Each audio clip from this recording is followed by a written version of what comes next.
All right, welcome back, everybody. Good morning. Welcome to the Parsha Review Podcast. This week's Parsha is Parsha Tazria. And as we've discussed in previous weeks, the book of Leviticus is teaching us all about the spirituality of the Jewish people. Now, one of the important focuses that we see in this week's Parsha is the physical holiness, the physical purity of the Jewish people. We see it in several different areas. But if we look at the beginning of this week's Parsha, chapter 12, verse 1, 2, 3, Vaydaber Hashem el Moshe lemar, and Hashem spoke to Moses, saying, Daber el bnei Yisrael lemor, speak to the children of Israel, saying, Isha ki sazria v'yolda zochar, v'tom'a shivas yamim kimei nidas, divosa titma. When a woman conceives and she gives birth to a male, she shall be contaminated for a 7-day period, as during the days of her separation, infirmity, shall she be contaminated. Okay. Now it says, Uv'yom hashmini yimo b'sar oloso, and on the 8th day, this young boy should be circumcised. We shall circumcise the flesh of his foreskin.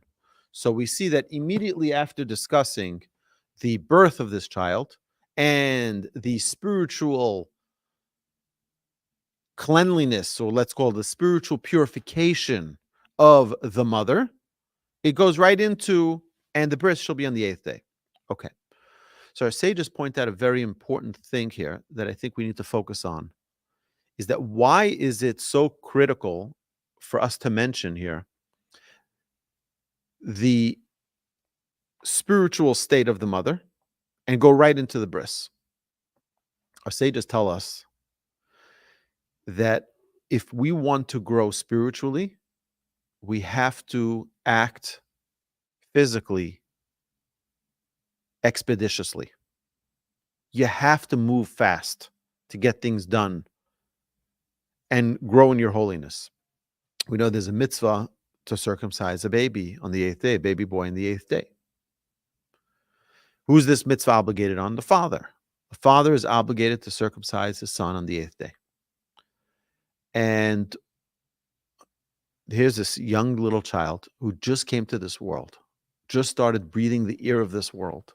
And what's the first mitzvah we do with this child? Give him a bris. Why? Sages tell us the command, you could wait a year, wait 2 years, wait 3 years. No. Right away. As he gets started with life, the first thing we do is we do a physical action to lock in their holiness. You need to act immediately. Our sages tell us that just like physically we need to do this in order to instill holiness into a person, spiritually as well. What does that mean? The same orla, the same foreskin that we have on our physical body, our sages tell us we have the same type of concept on our hearts. We have this natural rebellion, this natural ability to forsake the Almighty. Hashem performed a great miracle, but you know what I'm saying? It's the doctors. We have ways of allowing miracles to become mundane and ordinary. We have some ability to take away the holiness and spirituality that God is imbuing within us and just making it ordinary. That's a very big problem. Our sages tell us, and this is a commandment in the Torah, to remove the foreskin of the heart, not physically, spiritually. The idea that we always have to remove the layers of the onion, remove the layers that are surrounding the heart and not letting us connect on a higher level. We all know stories, amazing incidents that happen. And we're like, wow. But then you have someone who walks in and says, what are you so excited about? What's such a great, what's this whole big ordeal that you're talking about? This great miracle that happened. I know this personally. My fifth child was a miracle baby, but all children are miracle babies. But right, this one was a special, unique story because we were able to see the hand of Hashem through the entire process. Those of you who remember, way back in 2010, our baby was born premature, a little teeny little 3 pounds baby, and it was an unbelievable miracle. At least to my perspective, it was clear as day that it was a miracle. But I asked many people what they thought. People who were following the story through the entire process. Baby was, my wife was in the hospital for many weeks, and then the baby was born, and born with many difficulties, and then in the NICU for several months. It was complicated. So we went around the room and we asked in the class who thought that this was a miracle and who thought this was just a medical mistake. A doctor makes a mistake, and sometimes doctors make mistakes. And this is the equivalent of how the Jewish people, you ever wonder, how can anybody think that the Exodus from Egypt wasn't a great miracle? And yet the Torah goes on to tell us that every single year at our Pesach Seder, in a couple of weeks, we should be sitting there with our children and our grandchildren and talking about the miracle of the Exodus from Egypt. You ever think of like what's the big deal? Of course there was a miracle. Like what's there to deny that we need to always reinstill within ourselves the great miracle that Hashem performed? Because there's something called the foreskin of the heart, where we just don't want to feel indebted. We don't want to feel obligated. We don't want to feel like we owe something to Hashem. So we keep on denying it and keep on denying it, one time after another time after another time. Hashem says, be very careful. You know what we do at the Pesach Seder? We physically instill that emunah into our bones. How? We eat matzah. It's a physical activity. Why do we eat the matzah? This is our physical entrance of emunah into our lives. We drink the 4 glasses of wine to instill that emunah into our lives. You have to put it into action. It can't only be words. You have to instill it into your consciousness, into your body, the emunah that you have. So it's not enough for someone to say, oh, look in this week's Parsha, a miracle, a baby is born. Wow, incredible. That's not enough. We have to do an action of giving this baby a bris. Put it into action.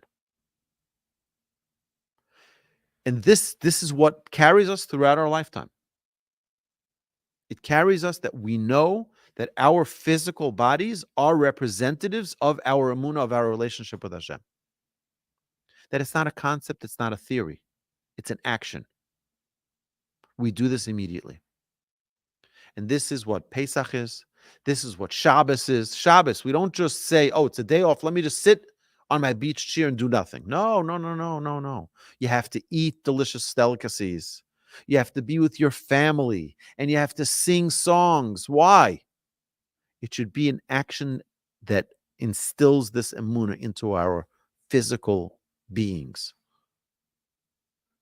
So yeah, on a spiritual level, yeah, we have the concept, we understand.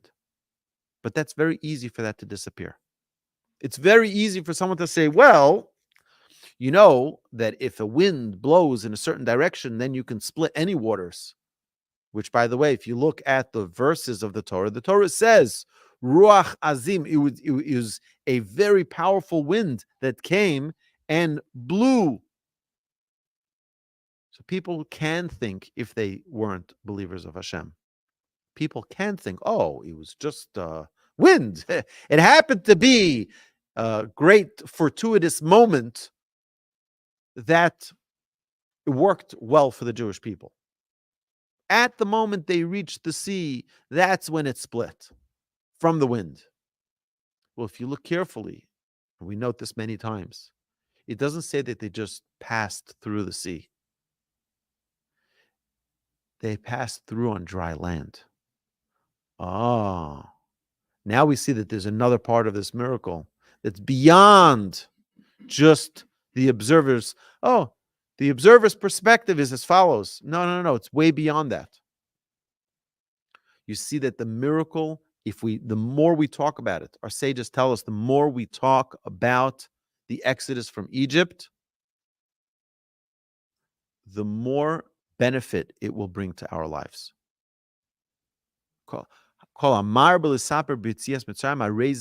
You're more praiseworthy. Our sages say, no, that's not praiseworthy. We don't need to be praiseworthy. We grow, we connect on a higher level through that. Because what happens when we praise Hashem, when we realize that everything in our lives is a gift from Hashem? It's like, wow, Hashem, thank you. We feel much closer. We feel much more connected. The more we talk about the greatness of another person, the more we love them. You focus on your child, you focus on your grandchild, you focus on your spouse, and you start saying all of the incredible things about them. You start feeling love. Why? The more you talk about it, the more you experience it, more it becomes real. Mishubach means more refined. It becomes greater, more qualitative. The love that we have for Hashem, the more we talk about the Exodus from Egypt, the more the quality of our relationship expands. That's what we're looking for in our everyday lives. We're looking not just to experience mitzvahs, to live them. It should enrich our lives. And this is, by the way, an interesting thing, that the custom for the Ashkenazi Jews is you make the bris as early in the morning as possible. You don't wait. You don't do it at noontime when it's convenient. You don't do it at evening time when it's convenient. It has to be during daytime. But you don't do it like later in the day. The Sephardic do it later in the day because there's a disagreement in halacha whether or not the sooner the better in the day, which when you do it earlier, you're declaring your excitement for the mitzvah.